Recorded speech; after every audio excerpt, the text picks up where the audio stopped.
March 8 அன்னைக்கு தயவு செய்து அழகி போட்டி, கோல போட்டி, டான்ஸ் போட்டி எல்லாம் நடத்தாதீங்க. அதுக்காக இல்ல.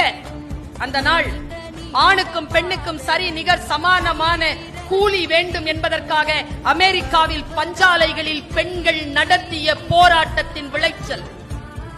75 பெண்களுக்கு மேல் உள்ளிருப்பு போராட்டம் நடத்தி உயிர் துறந்த அந்த நாளை இந்த உலகம் அறிந்து கொள்ள வேண்டும் என்பதற்காக ஆண்களுக்கும் பெண்களுக்கும் நேரமும் சம்பாத்தியமும் ஒன்றாக இருக்க வேண்டும் என்று அவர்கள் எழுப்பிய போர் குரலுக்கு சில அதிகார வர்க்கங்கள் அசைந்து கொடுத்த அந்த வினாடியை இந்த உலகத்தில் பிரகடனப்படுத்துவதற்காக 1910ஆம் ஆண்டு நியூயார்க்கில் நடந்த மாநாட்டில் அளிக்கப்பட்ட தீர்மானம்தான் மார்ச் 8 சர்வதேச மகளிர் தினமாக கொண்டாட வேண்டும்.